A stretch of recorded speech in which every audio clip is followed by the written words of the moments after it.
네, 경제인사이트는 오늘 상상인증권의 신월 투자전략팀장 모시고 거시경제 얘기 좀 해보죠. 더군다나 잭슨홀 미팅을 앞두고 있기 때문에 그와 관련된 얘기도 해보겠습니다. 어서 오십시오. 네, 안녕하십니까. 먼저 어제 우리나라 금통위에서 금리 동결을 결정했지 않습니까? 5연속 결정인데 어떻습니까? 시장의 반응은 어땠어요? 전반적으로 좋았습니다. 네네. 기준금리 동결이 예상에 부합했었고요. 그리고 만장일치였습니다. 또한 6분의 금통위원분들이 기준금리 3.75%로의 상향 조정 가능성은 내비쳤다라고 했습니다만 네. 이는 지난번 회의와 크게 다르지 않은 멘트였습니다. 즉 예상에 어긋나는 부분들이 없었기 때문에 시장은 좀 안도의 한숨을 쉬었다라고 볼 수 있겠고요.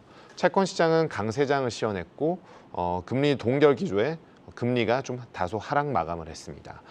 증시 역시나 강세장이었지만 잘 아시다시피 지금 최근에 통화 정책이 국내 통화 정책이 증시엔 큰 영향력을 미치지 않고 있습니다. 오히려 이제 엔비디아발 반도체 업종이 좀 주도하는 그런 흐름들이 나타났었고 좀 전에 채권 시장과 유사하게 금리 동결에 대한 부분들이 좀 긍정적으로 작용했다. 부정적인 영향력을 찾기는 좀 어려웠다라고 볼 수 있겠습니다.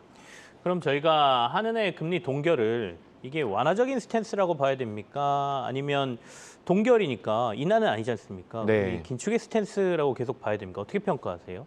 아직은 긴축 스탠스의 이제 중장기화를 밟는 과정이라고 봐야 되겠고요. 네. 어제 한은 총재는 이런 말씀을 하셨습니다. 우리가 절대 금리 레벨 자체는 미국보다 낮지만 그만큼 물가에 대해서 선제적으로 대응을 했었고 또한 물가 상승 오름폭세가 타 주요국 대비 낮았다라는 부분들은 그만큼 한국의 경제 펀더멘탈 대비했을 때 상당히 긴축적으로 갔다라고 볼 수가 있겠습니다. 네. 이러한 점에 근거했을 때 한국은행은 당분간 동결 기조를 이어갈 것으로 보여지고 이 동결이라고 함은 결국 긴축 스탠스를 아직은 풀 때는 아니다라는 점을 나타내었습니다. 결과적으로 물가의 오름폭 축소세가 추세적으로 나타나는 흐름이 관측되어야 하는데 8월 이후부터는 코스트 푸시 인플레이션 압력의 기저효과가 소멸한 이후에 이제 등락에 의해서 다소 올라갈 수 있는 점을 고려할 때 아직 긴축 통화 정책을 풀 때는 아니다라는 점을 시사한 것으로 볼 수가 있겠습니다. 사실 미국하고 금리 차가 2%포인트로 벌어져 있고 혹시 이보다 더 벌어질 수 있다라는 우려가 있음에도 불구하고 금리를 올리지 못하는 이유 중에 하나가 가계부채 문제 아니겠습니까? 근데 네. 가계부채가 최근에 다시 증가하는 모습이고 이게 결국엔 부동산 시장이 조금 올라가는 모습을 보이고 있던데 네. 우리 신월 팀장께서는 부동산 시장은 국내에 어떻게 지금 전망하고 계세요? 당분간은 강보합세 예상되고 있고요. 네. 금리의 여러 가지 자산 가격 경로가 영향력을 미치는 데 있어서는 다소 시간이 걸릴 것으로 보여집니다. 네. 지금 기준금리는 동결되고 있지만 시장금리는 4개월 연속 올라갔습니다. 올라갔다라는 부분들은 금리의 인하 시점이 딜레이되고 있다라는 점을 시사하고 있기 때문에 조금은 좀 지켜봐야 되겠습니다만은 부동산 시장 참가자들은 시장 소비 심리 지수가 100포인트를 상회하는 등 전반적으로 회복되고 있고요.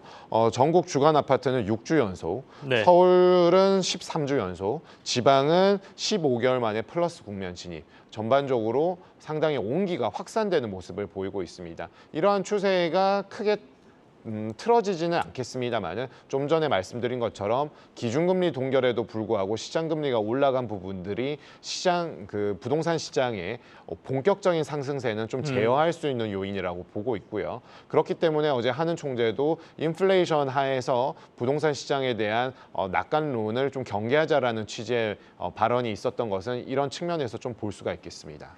자, 이제 미국에서는 미국 국고채 특히 장기물의 금리가 굉장히 크게 오르고 있어서 이게 결국에는 미국이 추가로 긴축하는 거 아니냐 이걸 시장에서 반영하고 있다 이런 해석이 있던데 어떻게 보세요? 네, 맞습니다. 추가 긴축 우려는 11월 FOMC에서 추가 금리 인상에 대한 가능성을 열어두고 있는 상황이고 9월 FOMC는 동결입니다만은 이번 주에 예정되어 있는 잭슨홀 컨퍼런스에서 연준 인사들의 매파적 발언들이 나올 수 있다는 경계심을 여전히 늦출 수 없는 상황이다라고 볼 수가 있겠습니다. 미국채 10년물 금리가 지금 4.1에서 4.2% 레벨 내외에서 등락을 하고 있는데요. 이렇게 금리가 빠르게 올랐던 부분들은 물가 안정화에도 불구하고 미국 경기가 워낙 견조하기 때문에 이러한 부분들 경상에 대한 부분들이 상당히 좀 좋게 나올 수 있다. 물가 안정뿐만 아니라 경기가 이렇게 견조할 때에는 통화 정책을 조금 더 긴축적으로 가져갈 수도 있는 가능성에 대한 경계심을 여전히 표출하고 있는 것으로 채권 시장은 해석하는 것이 좀 더 적절하겠습니다. 환율을 좀 점검해 보고 싶습니다. 1,340원대까지 올라갔던 환율이 며칠 사이에 지금 1,327원, 뭐 1,320원대로 조금 떨어져 있는 상황이거든요. 어떻게 이렇게 원화의 약세는 조금 다소 누그러질 거라고 보십니까? 아니면 다시 또 튀어오를 가능성이 있나요? 네, 지난주는 원화 약세가 두드러졌고요. 네. 금주는 원화가 생각보다 잘 버텨주면서 좀 절상이 되는 흐름들이 나타났습니다. 네. 당분간은 변동성 국면이 이어질 수밖에 없다라고 보는 가장 큰 이유는 달러화입니다. 달러에 대한 부분은 좀 전에 말씀드린 것처럼 높은 물가, 인플레이션 압력이 중기적으로 이어질 것이고 또한 물가를 제어하기 위한 높은 기준금리, 그러니까 기준금리를 좀 더 롱거하게 장기화시킬 수 있는 대목, 견조한 미국 경제와 중국 부동산발 위기 관련된 부분들이 불확실성에 대한 투자 심리는 최근 들어서 대표적인 안전자산인 미국 달러로 수요가 좀 집중되는 경향들이 있습니다.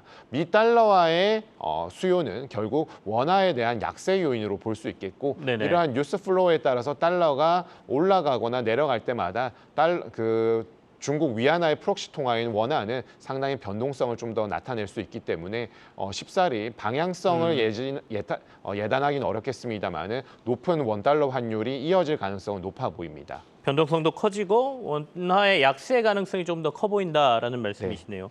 잭슨 홀 미팅 얘기하죠. 오늘 저녁에 파월 의장 발언이라든지 우리가 잭슨 홀 미팅에서 관심 둬야 할 부분을 좀 지적해 주시죠.